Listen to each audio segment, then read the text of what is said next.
Marcus Kane adjusted the collar of his starched shirt, the faint scent of his overpriced cologne clinging to the fabric as he stepped into the bustling diner. The place was a relic, a 1950s-style joint called Sally's, tucked into a forgotten corner of the city where neon signs flickered and the air smelled of grease and nostalgia. He wasn't here for the food, though. Marcus, the billionaire CEO of Kane Enterprises, was undercover, posing as a mid-level manager named Mark Thompson. His company had acquired Sally's as part of a larger portfolio of struggling businesses, and he wanted to see firsthand why this diner was bleeding money despite its loyal customer base. The boardroom couldn't tell him that. Only the cracked vinyl booths and the clatter of plates could. He slid into a booth near the back, his tailored jacket replaced with a nondescript blazer to blend in. The menu was sticky, the laminate peeling at the edges, but the place had a pulsy waitresses weaving through tables, the sizzle of burgers on the grill, and the low hum of conversation. His eyes scanned the room, cataloging details, the outdated cash register, the overworked cook shouting orders, and a waitress, maybe mid-20s, with dark hair tied in a messy bun, moving with a quiet efficiency that stood out. Her name tag read Leela. Leela intrigued him immediately. She wasn't like the others, who chatted with regulars or flashed practiced smiles for tips. She was reserved, her movements deliberate, like someone carrying a weight no one else could see. When she approached his table, her eyes a hazel, sharp, guarded met his for a split second before dropping to her notepad. "What can I get started for you?"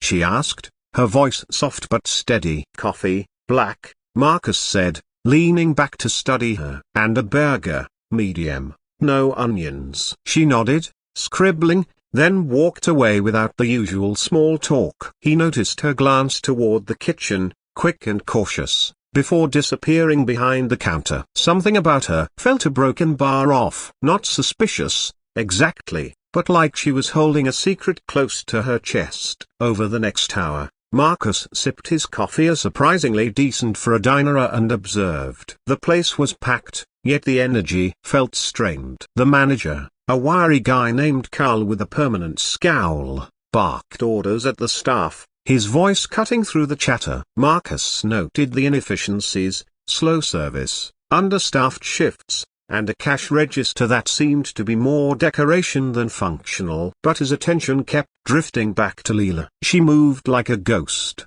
clearing tables, refilling drinks, and dodging Carl's sharp tongue with practiced ease. She didn't linger, didn't joke, just worked. Then he saw it. Neared the end of her shift, as the dinner rush slowed, Leela slipped into the back near the kitchen. Marcus, seated at an angle that gave him a clear view, watched her glance around before reaching into a bin of day-old bread rolls and slices destined for the trash. She hesitated, then stuffed a few pieces into her worn canvas bag, tucking it under her apron. Her face didn't show guilt, only a quiet determination, like this was routine. Marcus's first instinct was to judge. Theft, even of scraps, was a fireable offense. He'd seen employees canned fillets at his company's factories. But something stopped him from jumping to conclusions. Her expression, the way her shoulders tensed as she hid the bread. It wasn't greed. It was survival. He'd seen that look before,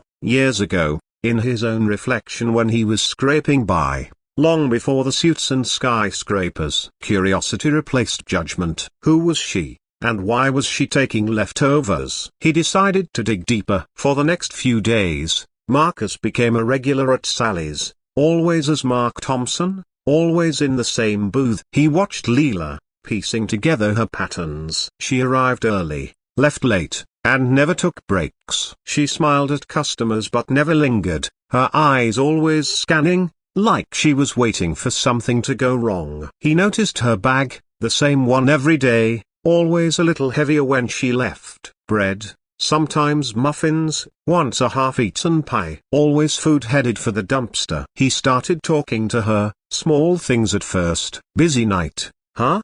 he'd say, or "Coffee's good today." She'd nod, offer a polite smile, but never took the bait for conversation. Still, he caught glimpses of how she'd slip an extra coffee to an elderly regular who looked strapped for cash. or how she'd clean tables faster than anyone else, like she was proving something. Carl, the manager, was another story. Marcus overheard him snapping at Leela for being too slow during a rush, though she was clearly outpacing everyone. The guy was a bully, and Marcus added him to his mental list of problems to fix. One night, Marcus stayed late, nursing a cold coffee as the diner emptied. Leela was wiping down tables, her movements slower now, exhaustion creeping in. He caught her eye and decided to push a little. "Long shift?"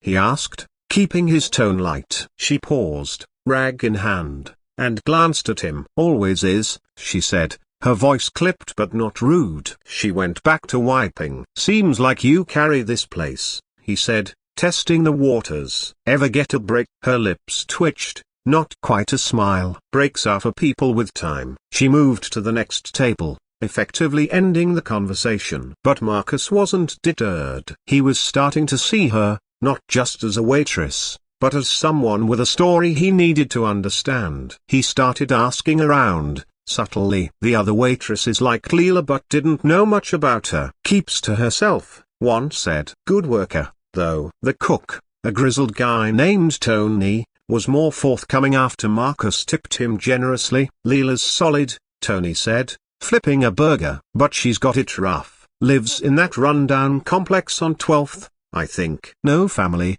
far as I know." Marcus's gut twisted. The complex on 12th was a step above a slough of peeling paint, broken elevators, the kind of place you didn't live unless you had no other choice. He started to piece it together: the bread, the long hours, the guarded eyes. Leela wasn't just scraping by, she was barely holding on. He decided to follow her. It wasn't ethical, and he knew it. But Marcus wasn't just a shy, he was a man who'd clawed his way up from nothing, and he recognized desperation when he saw it. One night, after her shift, he paid his tab and lingered outside, watching as she left Sally's, her bag slung over her shoulder. She walked fast, head down, through the city's grimy streets. He kept his distance, blending into the late-night crowd, until she reached the complex on 12th. The building was worse than he'd imagined: a graffiti-stained walls, a busted front door, and the faint smell of mildew. Leela didn't go to an apartment, though. Instead, she veered toward a side alley,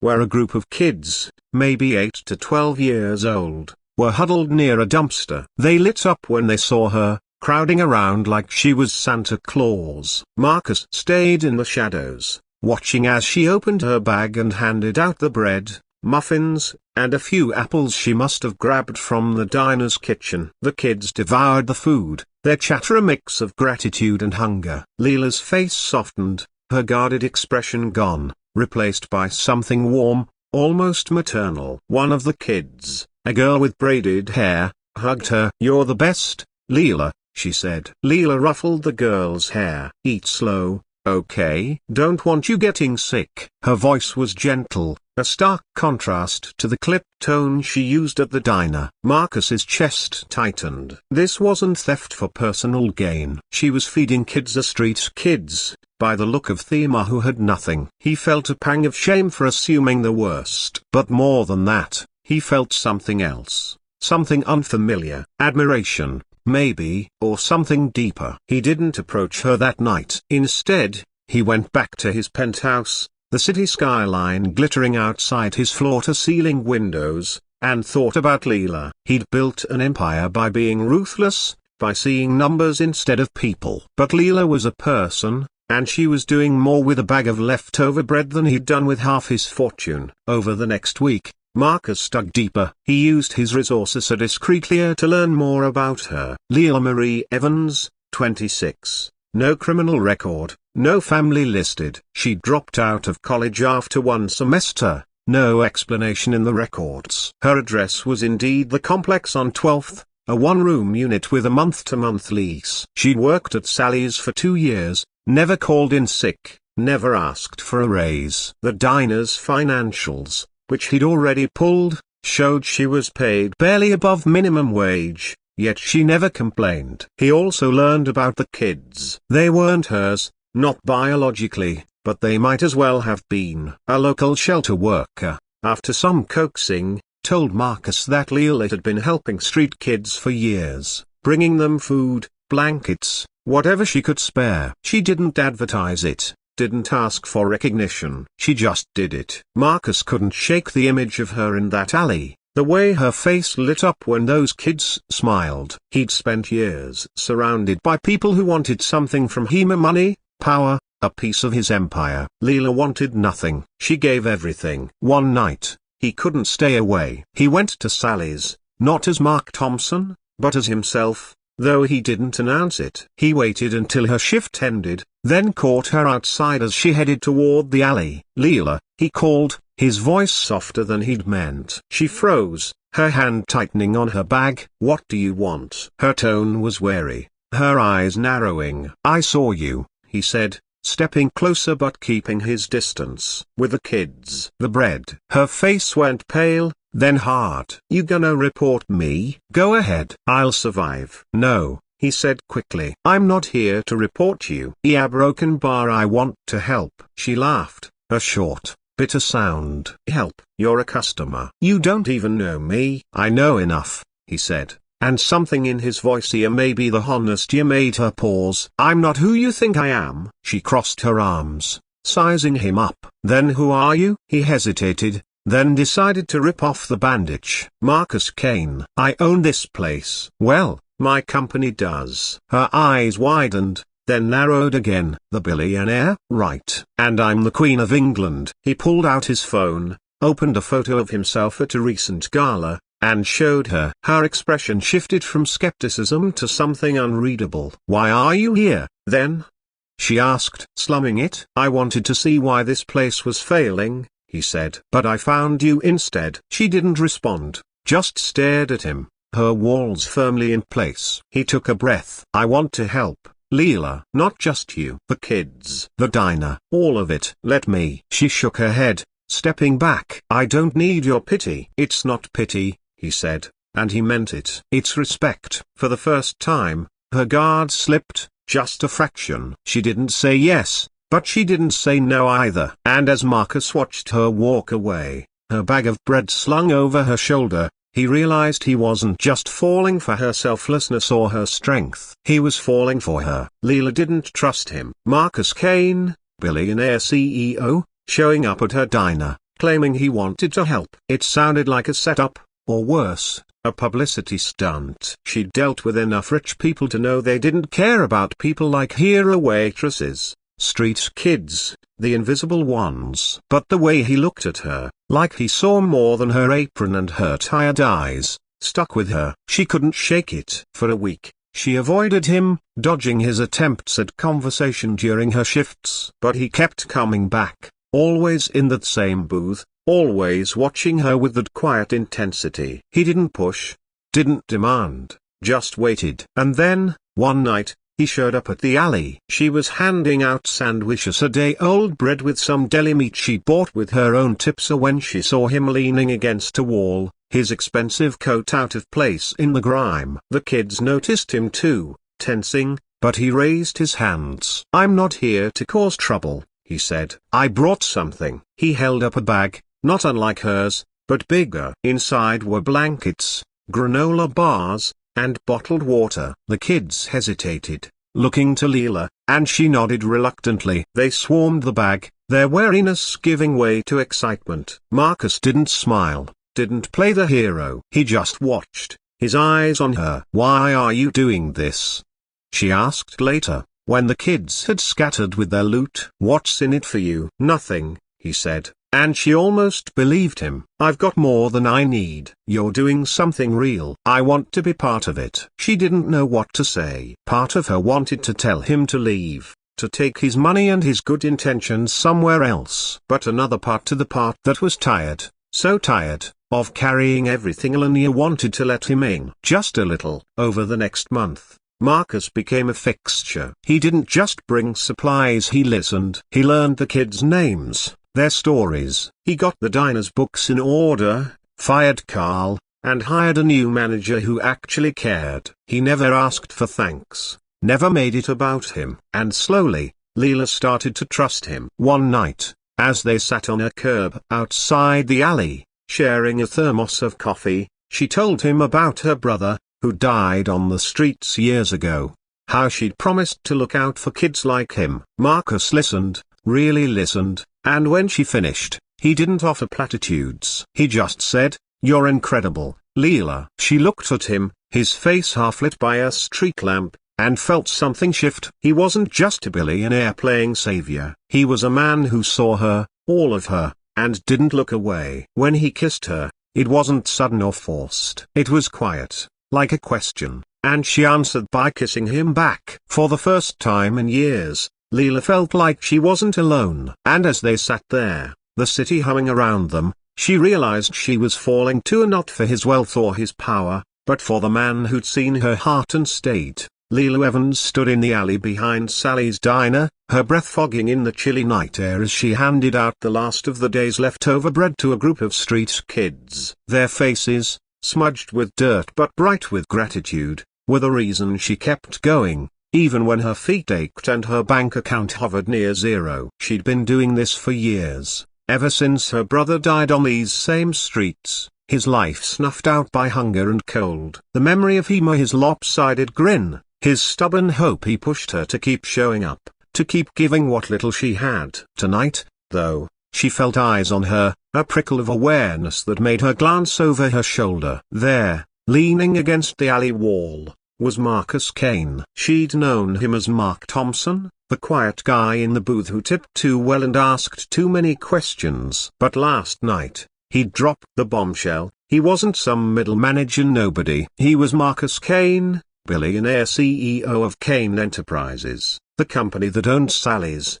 She still wasn't sure what to make of it. Was he here to fire her for taking the bread, to play some kind of corporate savior? Or was there something else in the way he looked at her, something that made her heart stutter despite her best efforts to stay guarded? He stepped forward, his polished shoes out of place on the cracked asphalt, holding a canvas bag not unlike hers. "Brought something," he said, his voice low, almost hesitant. He opened the bag to reveal blankets, granola bars, and bottled water, practical things, not flashy, but exactly what the kids needed.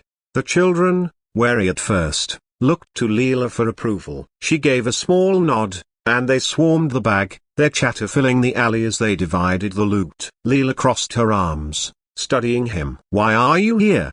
she asked, her tone sharp. "What's a guy like you get out of this?" Marcus met her gaze, unflinching. "Nothing. Just a broken bar. I see what you're doing. It's real. I want to help." She didn't buy it, not fully. People like him didn't just show up in alleys to play Good Samaritan. But his eyes held no pity, no calculation, just a quiet intensity that made her pause. She didn't respond, just turned back to the kids, making sure they each got something before they scattered into the night. Marcus didn't push, didn't demand gratitude. He just stood there, hands in his pockets, watching her. Over the next few days, Leela tried to keep her distance. At the diner, she dodged his attempts at conversation, sticking to her usual routine: take orders, clear tables, ignore the ache in her legs. But Marcus was persistent, showing up every night in that same booth, ordering coffee and a burger, his eyes following her with a mix of curiosity and something she couldn't name. He didn't act like a billionaire. No flashy watch, no entourage, just a guy in a plain jacket who seemed to see right through her carefully built walls. One night, as she was wiping down the counter after a brutal shift, he spoke up. "You're good at this," he said, gesturing vaguely at the diner. "Better than anyone here. Ever think about doing more?" She snorted, tossing the rag into a bucket. "More? Like what? Running the place?" "I'm just a waitress." "You're not just anything," he said, his voice firm. "You keep this place running, and you're out there feeding kids who'd starve otherwise." "That's not nothing." She froze, her hand tightening on the counter. He'd seen her in the alley more than once. Then part of her wanted to snap at him, to tell him to mind his own business. But another part, to the part that was so tired of carrying everything, Elenia wanted to believe he meant it. She shook her head, brushing it off. "You don't know me," she said, and walked away. But Marcus didn't give up. He started showing up at the alley, not every night, but often enough that the kids began to recognize him. He brought more supplies: socks, toothbrushes, warm hats as the weather turned colder. He didn't talk much, just handed things out and let Leela take the lead. The kids started calling him Bread Guy, a nickname that made Leela's lips twitch despite herself. She caught him smiling once, a small, private thing, when one of the younger boys high-fived him after getting a new pair of gloves. She began to notice other things about him. The way he listened when the kids talked, really listened, like their stories mattered. The way he'd slip Tony, the cook, a few bucks to accidentally make extra sandwiches for her to take to the alley. The way he never mentioned his wealth, never acted like he was above this grimy corner of the world. It unnerved her, how easily he fit into her life, like he'd been there all along. One evening, as they walked back from the alley together, he broke the silence. "Why do you do it?" he asked. "The kids, the bread. You don't have much yourself." She tensed, her instinct to deflect kicking in. But something about the way he asked, like he genuinely wanted to understand, made her answer. "My brother," she said, her voice barely above a whisper. "He was out here, years ago. Nobody helped him. He didn't make it. I promised I'd do better for kids like him." Marcus didn't say anything for a long moment, just walked beside her, his shoulder brushing hers. "I'm sorry," he said finally, and there was no pity in his voice, just respect. "You're keeping that promise." Her throat tightened, and she looked away, focusing on the cracks in the sidewalk. She wasn't used to being seen like this, not by anyone, let alone a man who could buy the entire block with a snap of his fingers. But Marcus didn't feel like a billionaire. He felt like a broken bar Marcus. He started making changes at the diner, too. One day, Carl, the sleazy manager who'd made her life hell, was gone. Fired, Tony told her, after Marcus had a talk with the higher-ups. A new manager, a woman named Rosa who actually listened to the staff, took over. The cash register was replaced with a modern system, the kitchen got new equipment, and the staff got a small raise. Not much, but enough to make Leela's rent a little less daunting. Marcus never took credit, but she knew it was him. She confronted him about it one night, catching him as he left the diner. "Why are you doing all this?"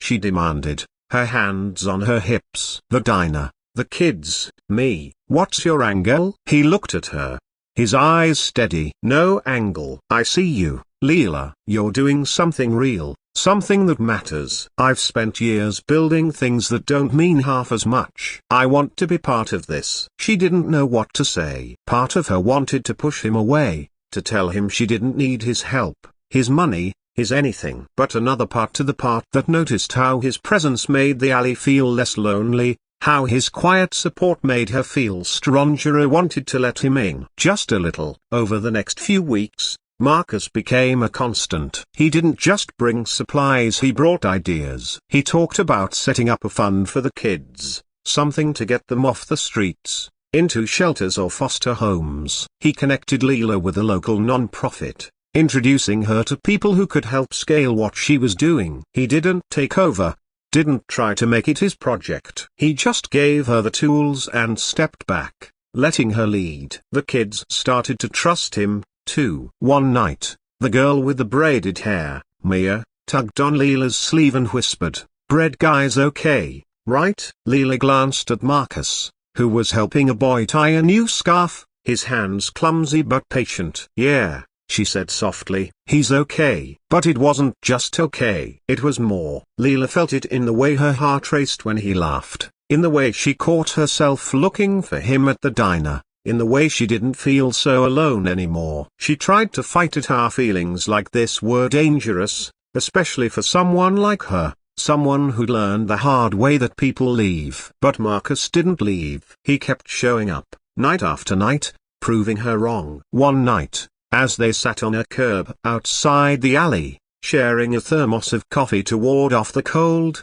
Leela let her guard down. She told him more about her brother, how he'd loved comic books, how he'd always promised to take her to the ocean someday. She told him about dropping out of college when her mom got sick, about the years of scraping by, about the guilt that drove her to help the kids. Marcus listened, his shoulder warm against hers, and when she finished, He didn't offer empty words. He just said, "You're the strongest person I've ever met." She looked at him, his face half lit by a flickering street lamp, and something inside her shifted. He wasn't just bread guy, wasn't just a billionaire playing at charity. He was Marcus, the man who saw her, all of her, the tired waitress, the grieving sister, the woman who gave everything she had and didn't look away. When he leaned in, his breath warm against her cheek, it felt like the most natural thing in the world.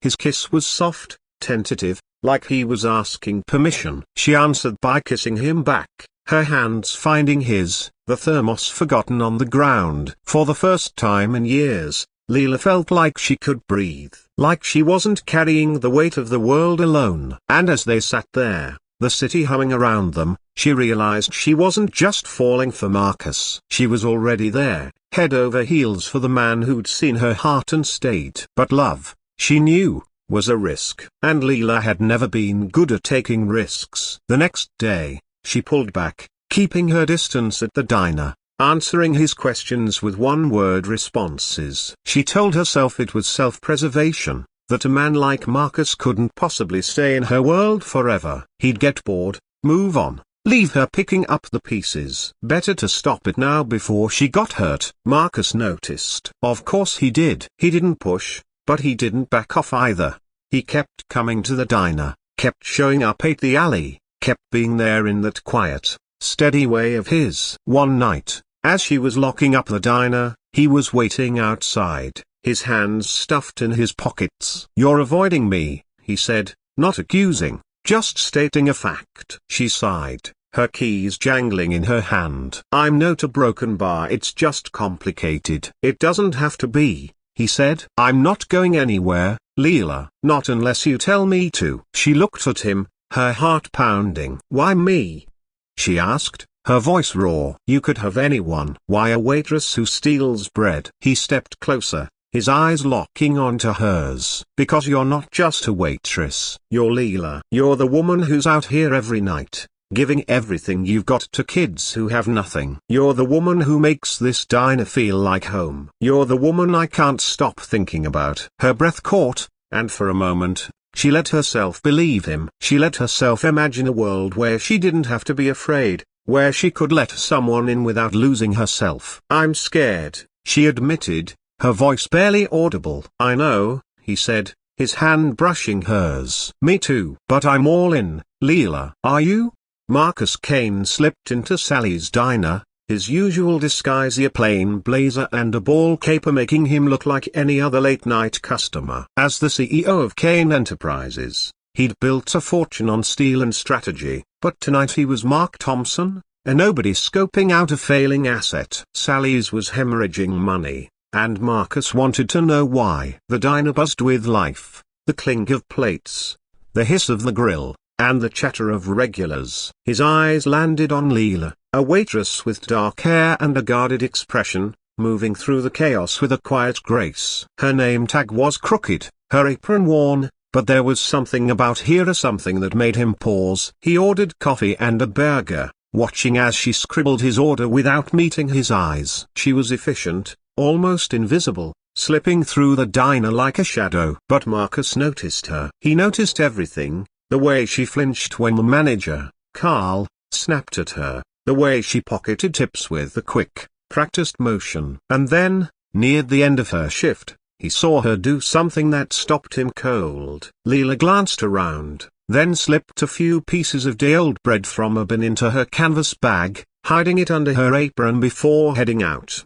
Marcus's first thought was theft. He'd fired people for less. But her face, tense, not greedy, told a different story. He came back the next night, and the next, watching her. She took bread, muffins, sometimes scraps of pie, always food headed for the trash. He started asking questions, subtly. The cook, Tony, mentioned she lived in a rough part of town, no family, no support. Marcus's gut twisted. He'd been hungry once, back before the money, before the suits. He knew that look in her eyes. One night, he followed her, keeping his distance as she walked to a crumbling complex on 12th Street. But instead of going inside, She headed to an alley where a group of kids, a scrappy underfeeder, waited. She pulled out the bread, handing it out like it was gold. The kids' faces lit up, and Leela's softened, her guardedness replaced by warmth. Marcus stayed in the shadows, his chest tight. She wasn't stealing for herself. She was feeding kids who had nothing. He went back to his penthouse that night, the city skyline mocking his wealth. Leela was doing more with a bag of scraps than he'd done with millions. He returned to Sally's, not just to fix the diner, but to understand her. He saw her strength, her quiet defiance against a world that had dealt her a bad hand. And he felt something shift inside him, a pull he couldn't name. Leela didn't trust Marcus Kane, not at first. When he revealed he wasn't Mark Thompson but the billionaire who owned Sally's, her defenses shot up like steel shutters. She'd dealt with rich guys before, customers who thought a big tip bought them a piece of her. But Marcus was different. He didn't flaunt his wealth, didn't demand her gratitude. He just kept showing up, first at the diner, then in the alley, carrying bags of blankets, socks, and snacks for the kids. The kids started calling him Bread Guy, and Leela caught herself smiling at the name, though she'd never admit it. She tried to keep him at arm's length. Her life was a tightrope, long shifts, late nights in the alley, rent that ate up every dime. Letting someone in, especially someone like Marcus, was a risk she couldn't afford. But he made it hard. He listened when she talked about the kids, about her brother who died on these streets years ago. He didn't pity her,